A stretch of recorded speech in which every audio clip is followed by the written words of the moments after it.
What's up, everybody? True Boxing here. Thank you for coming back to Get Hit with the Truth. So today I want to continue, or we'll bring back the Champions Report. I do the Champions Report probably every 2 to 3 months is what I'm going to start doing with it, just to give you updates on all the titles from 122 all the way to heavyweight and what's going on with them. But I go governing body, one governing body at a time. And this one, I'm going to kick it off with the WBA World Title. We're going to talk about all the super titles and the declining regular titles from all the divisions from 122 to 120 to heavyweight. I go in order and everything, just give you guys updates, what's going on, and all that kind of stuff. And I hope you find it informative, especially now, because right now, it's all about unifying belts. A lot of these guys, that's what they're into doing. That's the main goal, and that's why I want to update you guys. So I'm going to start off with the 122-pound super bantamweight division, where there's only one champion, the undefeated unified champ, Murajan Akhmadaliyev. And he got some news. Akhmadaliyev is next going to be defending his 2 belts, the WBA and IBF titles, against Ronnie Rios, the former world title challenger. After that, it's likely, if he wins, or whoever wins, is going to have to face Marlon Tapales, the IBF mandatory.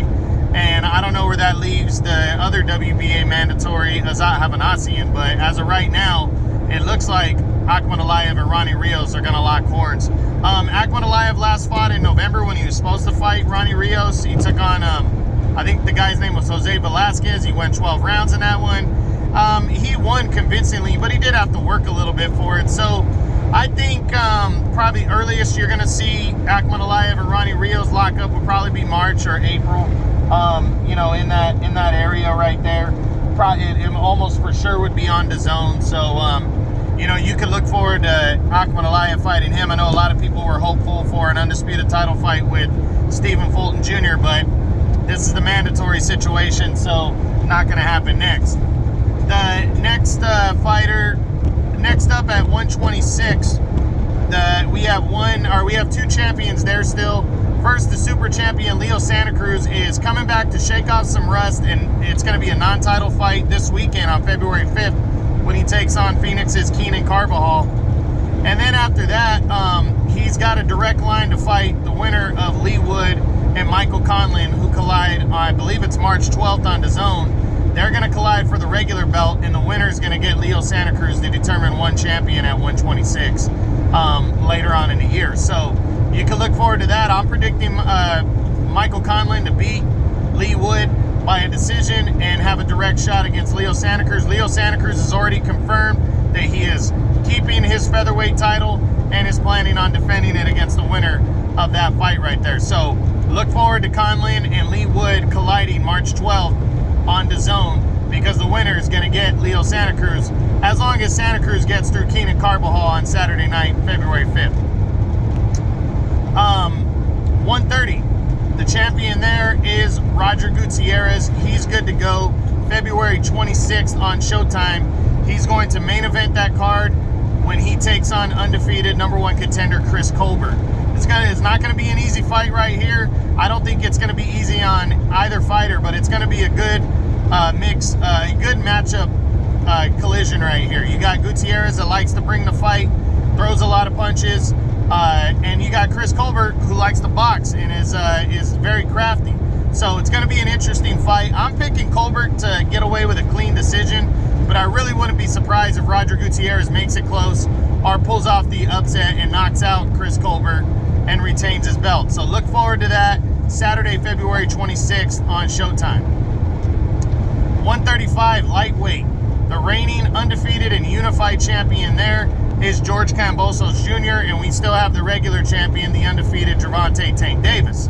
So Kambosos he just confirmed just hours ago, saying that he is going to be fighting either Devin Haney or Vasily Lomachenko next.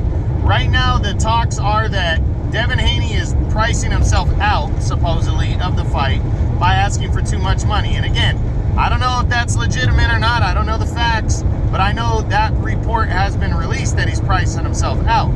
The other side of it is that Vasily Lomachenko, the reason why that fight hasn't happened they haven't signed on the line for that fight is because Lomachenko doesn't want to agree to a rematch clause in a contract where he would have to fight Kambosos a second time. Now, both cases, let's start with Lomachenko. I understand Lomachenko not wanting to do that because most people feel Lomachenko, wherever they fight, is going to beat the shit out of George Kambosos. So if he does that, why fight him again? That would be a waste of time for Lomachenko. So I understand where they're coming from there.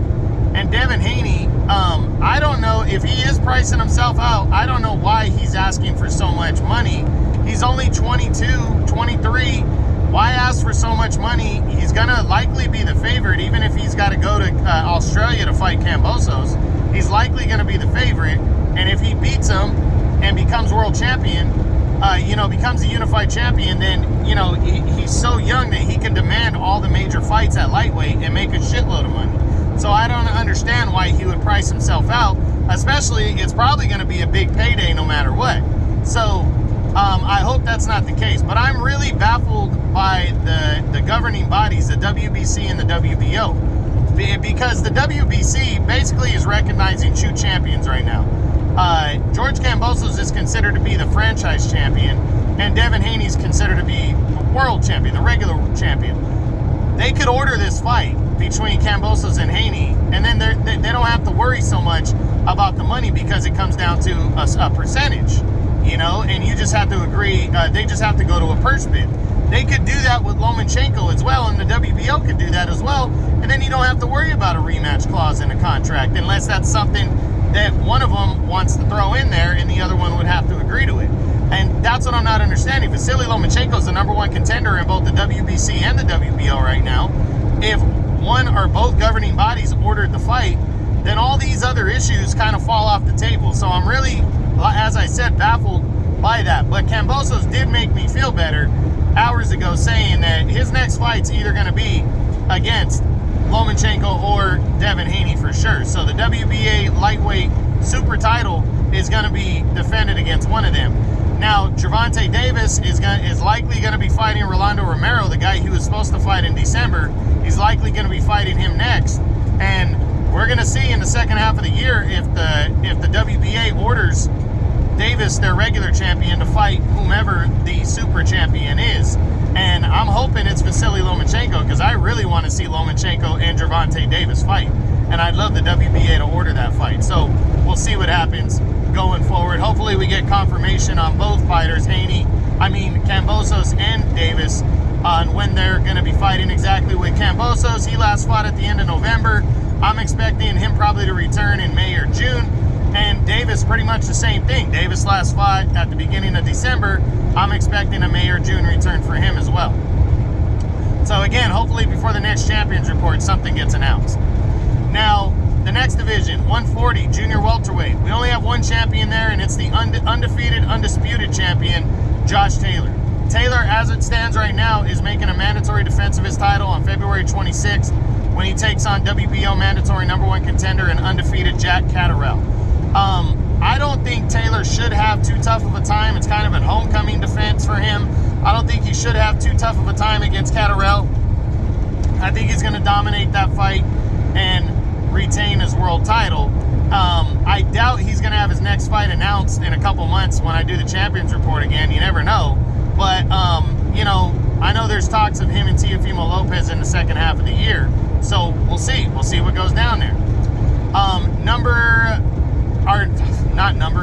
The next division we look at is the 147-pound welterweight division.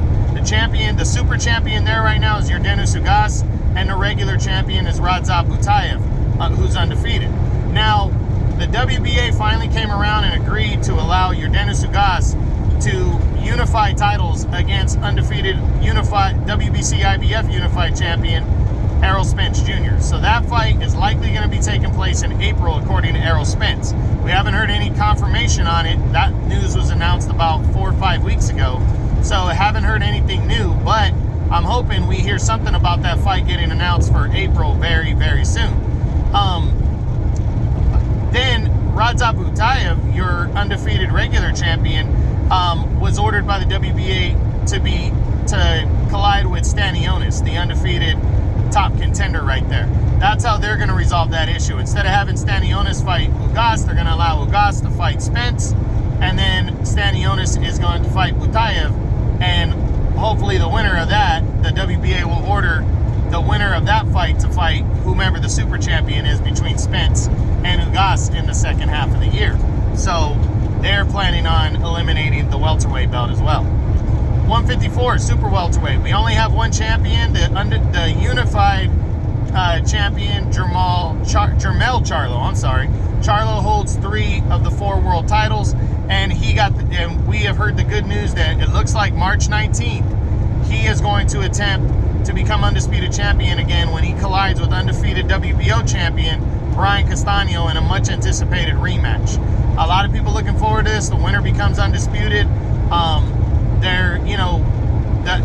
I think that fight's going to take place before my next champions report for sure. I'm picking Castano in that one, but I really think it's a 50-50 fight that could go either way. So make sure you're focused on that one. But the winner is going to have a boatload of options and mandatories to deal with. So we're going to see what the winner wants to do and which way they're leaning after that fight. But Saturday, March 19th on Showtime, Charlo versus Castano for the undisputed super welterweight title is on, and I can't wait. 160 middleweight. We still have 2 champions there. Ryota Murata, the super champion, and the regular champion, Erislandy Lara. Now, Ryota Murata very likely is going to be returning in March or April to unified titles against Triple G Gennady Golovkin, the IBF champion. That's the talks right now. We haven't heard anything concrete, but that's the talks ever since their first fight was postponed due to the travel arrangements and the coronavirus pandemic slowing the process down. Eddie Hearn came out about a month ago, said very likely they're going to collide in March or April, and I'm hoping we get that fight announced and possibly done by my next champions report, where I think Triple G will unify the 2 belts. But we got to get the fight finalized first, and I haven't heard anything. Regular champion Erislandy Lara, have not heard anything out of him, and the WBA has not made it clear if they're going to order Lara to fight the winner of that fight in the second half of the year. So we'll see. We'll see what happens. Hopefully we got more news by the next champions report. 168 super middleweight. Still have 2 champions there. We have undisputed champion and pound for pound king Canelo Alvarez, and we have the regular champion, the undefeated David Morrell. So right now, as it stands, Canelo is leaning towards staying at 168 in his next fight and defending his undisputed title against undefeated middleweight champion Jermell Charlo. That's the recent news, and expectation is that he's likely going to fight Charlo next, but nothing has been confirmed. I think it is going to be Charlo, and I think that's going to take place likely in May, Cinco de Mayo weekend, when Canelo likes to fight. So hopefully we hear something soon about that, and I most likely will be doing another champions report prior to that, and hopefully we got an official announcement. At the regular champion, the undefeated David Morrell, nothing on him as of right now. He hasn't fought since he defeated Alantes Fox back in December by a 4th round TKO. I don't think the WBA is going to order Canelo to fight Morrell anytime soon. I think they're probably going to wait around for Canelo to start giving up these belts, and Morrell will just get upgraded and be the only champion they have. Because Canelo's not going to fight Morrell. He's just not. 175, we got 1 champion there. That's the undefeated Dimitri Bivol. Right now, he's playing the Canelo dance. He could fight Canelo, and Eddie Hearn gave the option of a 2-fight deal with DAZN, where Canelo would fight Bivol in May for the light heavyweight title, and then come back down and fight Triple G in September.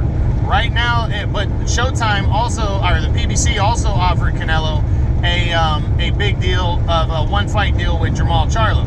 Right now, the talk is that Canelo's leaning towards Charlo. So Bivol is playing the Canelo dance, waiting to see what Canelo's going to do for sure. And then Bivol will likely fight Gilberto Ramirez, his WBA number 1 or 2 contender, depending on where the WBA has him now. But I'm hoping that's the fight that takes place right there, and that's what we see. Nothing in concrete yet, but I'm hoping. 200 pounds, cruiserweight. We still have 2 champions there. The undefeated super champion, Arsen Goulamirian, and regular champion, Riyad Mirhi. Now, for Goulamirian, this dude's been out of the ring since December of 19.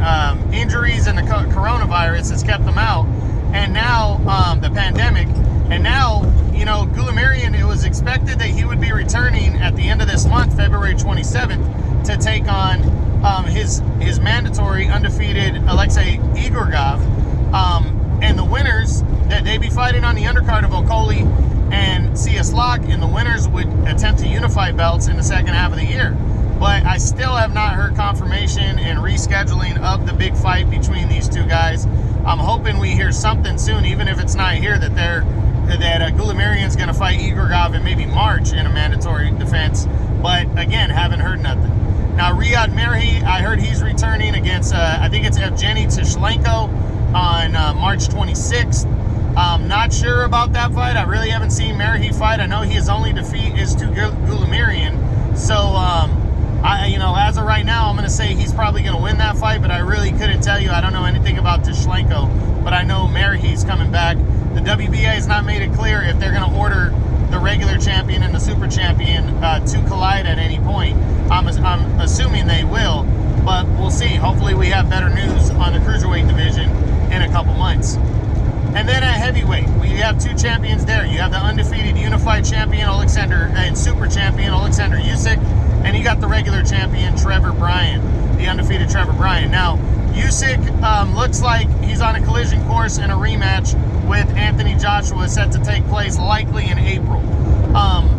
Their rematch, Usyk defeated Joshua last September by a convincing unanimous decision to take the unified belts. Joshua just didn't take step-aside money to allow Fury and Usyk. Now Fury's gonna almost for sure fight Dillian White, and now that means that the rematch between Usyk and Joshua is almost gonna happen for sure. I'm probably gonna do a champions report prior to that fight taking place, so until it gets finalized, I'm not gonna make any predictions as of yet. Now the other champion is the undefeated Trevor Bryant. Trevor Bryant took on a guy that nobody really knew. Just last weekend on January 29th, defended his title and walked away by the skin of his teeth with a split decision win. So, and then I heard Trevor Bryant could be ordered to fight Daniel Dubois in April. I really don't know how good Trevor Bryant is, and I really don't know when the WBA is going to order their regular champion to fight the super champion. Right now, I think the WBA is going to hold that up as long as they can to ensure a major fight between the winners of Fury and White and Usyk and Joshua, the rematch, and then, you know, in the second half of the year, let the winners duke it out and just keep a super champion for now until the belt gets given up, and then one of them decide to grab a hold of it. So that's what I got. That's all the WBA news right there. I know it takes a little bit of a long time, but we cover, I mean, shit, I think I covered almost 20 fighters right there. So the WBA is doing a good job on cracking down on these divisions, you know, and these title belts. They've done a really good job thus far to get us down to one champion per division, and they're just going to keep knocking them out. We got some good fights coming up. Again, the one that is locked in for sure that I'm really looking forward to is the Charlo Castano undisputed title fight on March 19th. But that's it, guys. That's what I got. That's the WBA Champions Report. I hope you guys enjoyed this. True Boxing, you've been hit with the truth.